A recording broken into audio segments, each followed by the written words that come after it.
नमस्कार, शंखनाद में आपका स्वागत है। 5 राज्यों में सियासी खेल जारी है। पश्चिम बंगाल में इस बार बीजेपी ने नया माइंड गेम खेल दिया। ममता के दूसरी सीट पर चुनाव लड़ने का दावा बीजेपी की तरफ से किया गया। क्या है ये पूरा खेला, आपको बताएंगे। लेकिन शंखनाद की शुरुआत ईवीएम पर मचे घमासान के साथ कर रहे हैं। बीजेपी उम्मीदवार की गाड़ी में ईवीएम मिलने के बाद गृह मंत्री अमित शाह का पहला बयान आया है। आज तक ने जब अमित शाह से इस बारे में सवाल किया तो अमित शाह ने कहा कि यह मामला चुनाव आयोग का है जो इस पर एक्शन लेगा। अमित शाह से आज तक की एक्सक्लूसिव बातचीत है जिसमें आज तक ने अमित शाह से सीधे सीधे तौर पर उनकी पार्टी के उम्मीदवार की गाड़ी में ईवीएम मिलने पर सवाल पूछा। इस पर अमित शाह ने कहा कि मामला चुनाव आयोग का है और वो इस पर कार्रवाई करेंगे। 4 अधिकारियों को सस्पेंड। आसाम में आपने देखा होगा एक बीजेपी प्रत्याशी की गाड़ी से ईवीएम्स मिले और इलेक्शन कमीशन ने फिर 4 अधिकारियों को सस्पेंड किया। अब ऑपोजिशन उस मुद्दे को लेकर आप पे अटैक कर रहा है कि ईवीएम्स बीजेपी के कैंडिडेट की गाड़ी में कैसे। देखिए, मुझे इस घटना की डिटेल जानकारी नहीं है। मैं कल दक्षिण भारत में था, आज यहाँ पर हूँ। परसों में जाऊंगा तब डिटेल जानकारी भी लूंगा, आज रात को फोन पर भी लूंगा।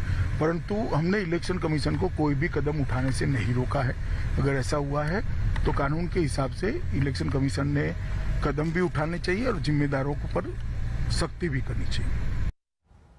चुनाव आयोग के एक्शन और जांच के भरोसे के बावजूद विवाद थम नहीं रहा, क्योंकि बीजेपी उम्मीदवार की गाड़ी में ईवीएम मिलने से सीधा सवाल चुनाव की निष्पक्षता पर है, जिसे लेकर विपक्ष आक्रामक है।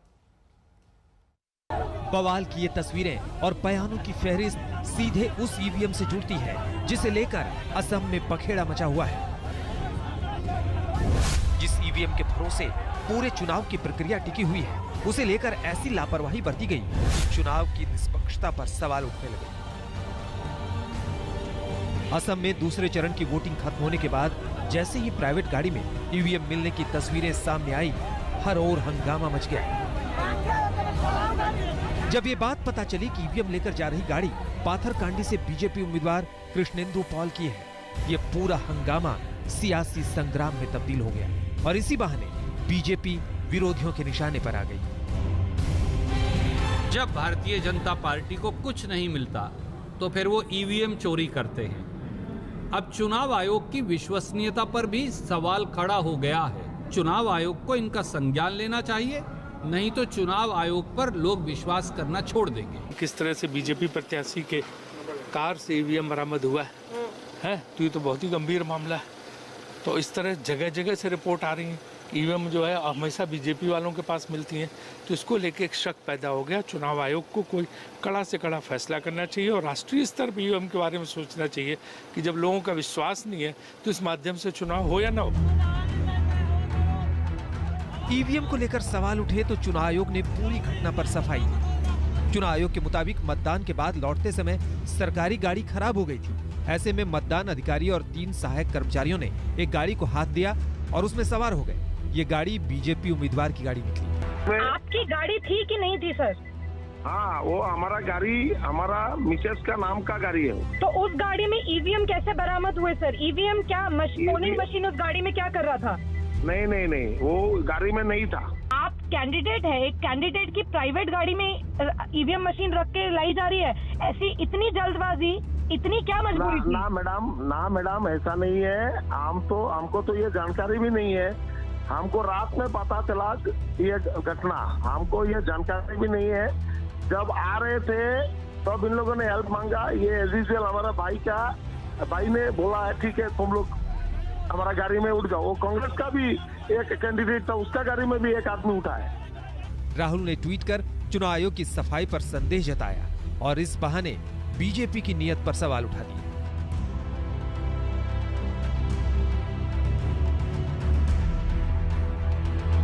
ईवीएम पर छिड़ी जंग के बीच विरोधियों के हमले पर बीजेपी नेताओं ने भी पलटवार किया और कहा कि पार्टी की हार सामने देख कांग्रेस नेता अभी से ही बहानेबाजी पर उतर आए हैं।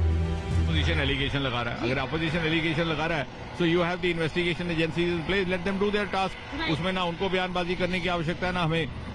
और ये एक पुराना स्वभाव रहा है कांग्रेस का। ये भी कहेंगे कि वोट तो असल में लोगों ने कांग्रेस को डाला, लेकिन बीजेपी ने मशीन में गड़बड़ की थी तो वोट दूसरी तरफ जा रहा था। चुनाव के मतदान करीब आते जा रहे हैं, वैसे वैसे सवालों के जो सूरमा हैं उनके सियासी सूपड़े जो है वो सूझते जा रहे हैं। और जो सियासी सूपड़े जब सूझ रहे हैं तो उसका एक ही कारण है और एक ही अर्थ है कि उनको इस बात का एहसास है कि एक बार फिर उनको जो है वो बुरी तरह से हार का मजा चखने का समय आ गया है। ईवीएम को लेकर आरोपों की झड़ी के बाद चुनाव आयोग ने भी एक्शन लिया और कार्रवाई करते हुए चारों स्टाफ को सस्पेंड कर दिया। असम में हुए ईवीएम विवाद को लेकर पूरे पॉलिटिकल सर्कल में अफरा तफरी मच चुकी है और चुनाव आयोग ने ये निर्णय लिया है कि रत्ताबरी सीट के पोलिंग बूथ 149 में एक बार फिर से मतदान करवाया जाएगा। जो ईवीएम एक भाजपा कैंडिडेट की गाड़ी में मिला था वो इसी पोलिंग बूथ का था। 4 अफसरों को निलंबित कर दिया गया है और एक जांच कमेटी चुनाव आयोग द्वारा संगठित कर दी गई है। लेकिन इस कार्रवाई के बावजूद चुनाव में शामिल अधिकारियों की लापरवाही हैरान और परेशान करने वाली है, क्योंकि ईवीएम को लेकर पहले भी सवाल उठ चुके हैं। बीजेपी की विरोधी पार्टियां तो कई बार ईवीएम की हैकिंग तक के आरोप लगा चुकी है। हालांकि चुनाव आयोग ऐसे आरोपों को खारिज कर निष्पक्ष चुनाव का भरोसा दिलाता रहा है। हालांकि यहाँ सवाल ये भी उठता है कि अगर सरकारी गाड़ी खराब भी हुई थी तो अधिकारियों ने दूसरी गाड़ी के लिए इंतजार क्यों नहीं किया? प्राइवेट गाड़ी में ईवीएम ले जाने का फैसला कितना सुरक्षित था? और क्या चुनाव आयोग के अधिकारियों को ये अंदाजा नहीं था कि प्राइवेट गाड़ी में ईवीएम लेने पर हंगामा हो सकता है? वोटिंग के बीच ऐसी घटना से न केवल निष्पक्ष चुनाव के दावों पर सवाल उठते हैं, बल्कि चुनाव प्रक्रिया की सबसे अहम कड़ी ईवीएम भी संदेह के घेरे में आ जाती है। What do you think that election commission? Why people will say that election commission is impartial? My humble regards to election commission, all the members. Please take care. Please take care. What you have done for Nandigram and other parts, don't behave like this in the other time, next time also. Whatever you try, BJP will not win the election. चुनाव आयोग ने माना है कि BJP उम्मीदवार की गाड़ी से जो ईवीएम मिली है वो वोटिंग में इस्तेमाल हुई थी, यानी उसमें मतदाताओं के वोट का हिसाब दर्ज है। पूरी घटना को लेकर चुनाव आयोग अब दूसरी और विस्तृत रिपोर्ट का इंतजार कर रहा है, जिसमें जांच, गहन सबूत और सारे तथ्य होंगे। और यही वजह है कि जांच के बीच असम के सीएम सर्बानंद सोनोवाल पूरी घटना पर सीधे सीधे कुछ भी कहने से बच रहे हैं। पैरों में सर ईवीएम मिला है तो आप इस पे कुछ भी बोलना चाहेंगे? सर बीजेपी कैंडिडेट का है सर गाड़ी। फिर से बीजेपी सरकार बन रहा है, ये निश्चित है। नहीं पर सर ईवीएम मिला है एक प्राइवेट गाड़ी में, कोई से बीजेपी सरकार बनेगा। पर सर ईवीएम मिला है गाड़ी में, वो आप लोग के कैंडिडेट का है सर। पाथर गांधी कैंडिडेट कृष्णेंदु कौन सा है? ये तो आपका पास जानकारी। ईवीएम को लेकर इस पूरे विवाद का सच दूसरी जांच के बाद ही सामने आएगा। इस घटना ने कई राज्यों में चुनाव के ईवीएम विवाद वाले जिन्न को फिर से जिंदा कर दिया है। गुवाहाटी में तनुश्री पांडे के साथ ऐश्वर्या पालीवाल, दिल्ली आज तक।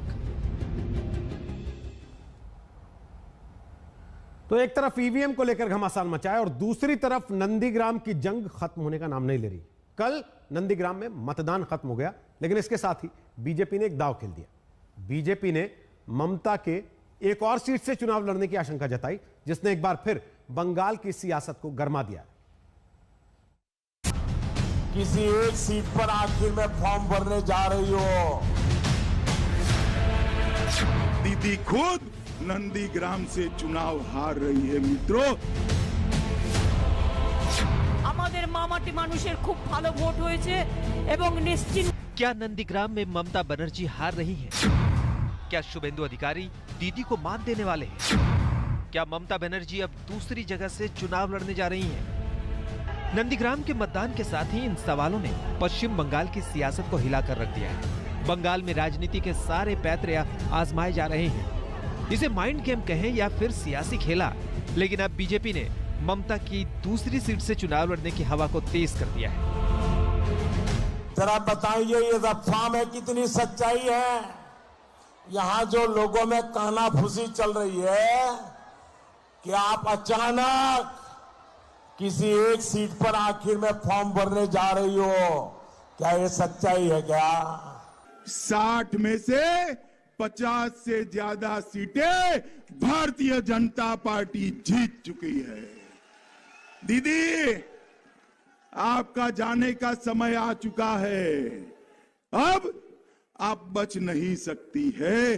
दीदी खुद नंदीग्राम से चुनाव हार रही है। मित्रों,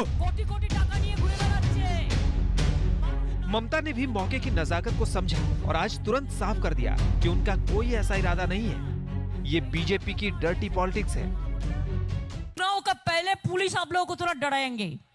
और बीजेपी का होम मिनिस्टर है ना सेंट्रल का, उसका यही आदत है। उसका आदत है हर आदमी को डराना, दंगा करना, लोग मारना, ये उसका आदत होता है। हिंदू मुस्लिम बंटवारी करना, शेड्यूल कास्ट टाइप बंटवारी करना, भाई बहन बंटवारा करना, ये उसका काम होता है। और सेंट्रल पुलिस जो बाहर से आते हैं वो आके थोड़ा आप लोगों को डराएगा, जैसे कल नंदीग्राम में भी डराया, परसों डराया। और क्या करते हैं, चुनाव का टाइम खत्म हो जाने के बाद जो 48 आवर्स होता है वो टाइम में गांव-गांव में घुस के, रास्ता में घुस के बीजेपी पार्टी को लेके और डराता है, अब तृणमूल को वोट मत दो, बीजेपी को वोट दो। सुनेगा नहीं। इस सियासी दांवपेच में एक और ट्विस्ट टीएमसी की सांसद महुआ मोइत्रा के ट्वीट ने ला दिया है। अगर पीएम मोदी ने तंज किया है तो बता दूं कि हाँ, ममता लड़ेंगी, लेकिन वो सीट वाराणसी की होगी। अपनी तैयारी कर लीजिए। I have not said anything about Varanasi. Mamata Banerjee stood for one seat. That's Nandigram. She is winning Nandigram. 2024 we will see in 2024. Mahua Moitra जी के ट्वीट से कि ममता जी वाराणसी से लड़ने वाली हैं, उससे कई चीजें स्पष्ट हो जाती हैं। पहली बात कि कहीं ना कहीं अब तृणमूल कांग्रेस मान रही है कि ममता जी इस चुनाव को हार रही हैं और वहां पश्चिम बंगाल में तृणमूल कांग्रेस की सरकार नहीं बनेगी। इसीलिए तो 2024 में ममता जी वाराणसी से लड़ने का प्रयास करना चाहते हैं। 7 अप्रैल वो तारीख है जब पश्चिम बंगाल में आखिरी दौर के चुनाव के लिए नामांकन भरा जा सकता है। 6 अप्रैल को पश्चिम बंगाल में तीसरे दौर का चुनाव है और नंदीग्राम में मतदान हो चुका है। ऐसे में बीजेपी की इस चाल की टाइमिंग ममता के लिए खतरे की घंटी है। अभी पश्चिम बंगाल में 6 चरण के मतदान बचे हुए हैं। अगर नंदीग्राम से ममता के हारने का संदेश गया तो इसका सीधा असर बाकी सीटों पर होने वाले मतदान पर पड़ सकता है। यही वजह है कि टीएमसी अब इसे बीजेपी की डर्टी पॉलिटिक्स कह रही है। पिछले 30 सीटों का जो चुनाव हुआ उसमें तुरंत चुनाव समाप्त होने के बाद देश के गृह मंत्री महोदय, कोई मामूली पार्टी का आदमी नहीं, देश के गृह मंत्री के पास आप जानते हैं कि सेंट्रल आईबीबी है, दूसरी एजेंसीज हैं जिससे उनको सूचना मिलती है, और उन्होंने घोषणा की कि 30 में 26 सीट भारतीय जनता पार्टी जीत रही। मैंने उसी समय ट्वीट किया और कहा कि उनका बहुत कंजर्वेटिव एस्टिमेट है, वो शायद 30 में 35 सीटें जीत रहे हैं, लेकिन 26 पर ही उन्होंने उसको रोक दिया। नंदीग्राम से ममता की हार का जो संदेश बीजेपी दे रही है उसमें कहीं न कहीं वोट बैंक के ध्रुवीकरण का भी खतरा टीएमसी के सामने आ सकता है। जंगल महल के जिन इलाकों में मतदान हुआ है वहां मुस्लिम वोट बैंक इतना नहीं है, लेकिन अभी बंगाल के कई हिस्सों में मतदान होना है जहां मुस्लिम फैक्टर बेहद अहम होने वाला है। नंदीग्राम में कल जिस तरह सियासी घमासान मचा उसमें ध्रुवीकरण का खेल भी बंगाल के 6 चरणों पर असर डाल सकता है। रैपिड एक्शन फोर्स का टीम जो है वो बढ़ रही है। दोनों ही जो समूह हैं उनको रोकने की कोशिश हो रही है, क्योंकि जो टेम्परेचर है, जो लोगों में जो आक्रोश है वो काफी ज्यादा दिख रहा है। और जैसे ही यहाँ पे ममता बनर्जी का काफिला आया तो दोनों ही तरफ का गुस्सा यहाँ पे उभर पड़ा है और इसी को कंट्रोल करने की कोशिश यहाँ पे रैपिड एक्शन फोर्स और जो सेंट्रल सिक्योरिटी फोर्स वो करने की कोशिश कर रही है। और अंदर फिर एक बार चलते हैं, अंदर अभी भी मुख्यमंत्री ममता बनर्जी है, अंदर भी हलचल हो रही है, वहाँ पे ऑफिशियल्स हैं, लेकिन जो सिचुएशन है इस वक्त, जो स्थिति बनी हुई है वो काफी नाजुक बनी हुई है यहाँ पे। पश्चिम बंगाल की पूरी सियासत नंदीग्राम के इर्द गिर्द घूम रही है, जहां से बंगाल की सत्ता का फैसला होना है। ममता जी को तो 1 हफ्ता पहले हार स्वीकार लेनी चाहिए थी और ममता जी 5 दिन नंदीग्राम में वहीं लगा दी।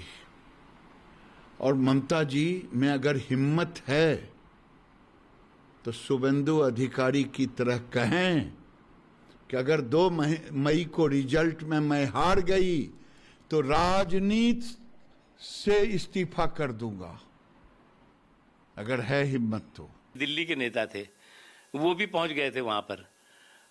अब उनका हश्र क्या हुआ था वो उसके बारे में बताने की जरूरत नहीं है। इसलिए इस तरह की गीदड़ भप्पियों से कोई फायदा नहीं होता।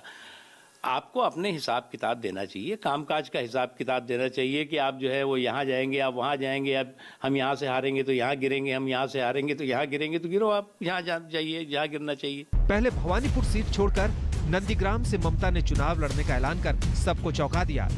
तो फिर बीजेपी ने शुभेंदु अधिकारी को मैदान में उतारकर सबसे बड़ा दांव चला। अब दोनों ही अपनी जीत के दावे कर रहे हैं। ये जो भी है, अफवाह, खबरें या अटकलें, लेकिन इतना साफ है कि ममता को ये नुकसान पहुंचा सकती है। बीजेपी के इस चक्रव्यूह को भेद कर ही ममता अपना किला बचा सकती है। कोलकाता से श्वेता के साथ आज तक ब्यूरो। और असम के पताचाकुर्ची में आज बीजेपी अध्यक्ष जेपी नड्डा ने रैली की, जहां कांग्रेस पर सांप्रदायिक पार्टी होने का आरोप उन्होंने लगाया। नड्डा ने कांग्रेस के अलग अलग राज्यों में चुनाव को लेकर तैयार की गठबंधन की पॉलिटिक्स पर भी सवाल खड़े किए। दूसरा चार्ज लगाता हूं कांग्रेस पार्टी पर कि कांग्रेस पार्टी सांप्रदायिक पार्टी हो गई है। और जब मैं सांप्रदायिक पार्टी कहता हूं तो पूरी जिम्मेवारी के साथ कहता हूं। केरल में कांग्रेस मुस्लिम लीग के साथ चुनाव लड़ रही है, जो अलगाववाद को जन्म देती है। बंगाल में चुनाव वो अब्बास के साथ लड़ रही है, जो अलगाववाद की नींव रखती है। और असम में जिस बदरुद्दीन को 2006 में तरुण गोगोई ने हु इज बदरुद्दीन कहा था, उसके साथ उसका बेटा गले मिलकर के आलिंगन करके चुनाव लड़ रहा है। ये सांप्रदायिकतावाद है कि नहीं है? हमको कहते हो कि हम सांप्रदायिक हैं, हमको कहते हो कि हम कम्युनल हैं। अरे कम्युनल तो तुम हो। जो नेता असम के गमछे को फेंके उसके साथ गले मिलते हो, ये तुम्हारी पहचान है, इसको तुमको समझना चाहिए। आरोप लगा रहा है मानसिक दिवालियेपन का, लेकिन मैं पूरे होश आवास में लगा रहा हूं ये आरोप कि आज कांग्रेस मानसिक दिवालियेपन की तरफ चली गई है, अवसरवादी पार्टी बन गई है। और अगर इसको मुझे बताना हो तो मैं बता सकता हूं कि आज चुनाव हो रहे हैं। केरल में कांग्रेस पार्टी सीपीएम के खिलाफ कम्युनिस्ट पार्टी ऑफ इंडिया के खिलाफ लड़ रही है, और आज चुनाव हो रहे हैं। बंगाल में Congress party communist party CPM के साथ गले मिलकर के चुनाव लड़ रही है, और आसाम में भी कम्युनिस्ट पार्टी के साथ आलिंगन लगा करके चुनाव लड़ रही है। यह तरीका खड़ा हो गया है। यानी एक तरफ लड़ाई, एक तरफ कुश्ती और दूसरी तरफ नूरा कुश्ती, ये कांग्रेस का हाल हो गया है। तो शंखनाद में फिलहाल के लिए इतना ही, लेकिन आगे वर्ल्ड कप की महाजीत की कहानी महानायक की जुबानी। आप देखते रहिए आज तक। नमस्कार, मैं हूं अंजना ओम कश्यप। हमें उम्मीद है ये वीडियो आपको पसंद आया होगा। लेटेस्ट खबरों के लिए यूं ही देखते रहिए आज तक, और इस वीडियो के पसंद आने पर लाइक, शेयर एंड सब्सक्राइब करना ना भूलें।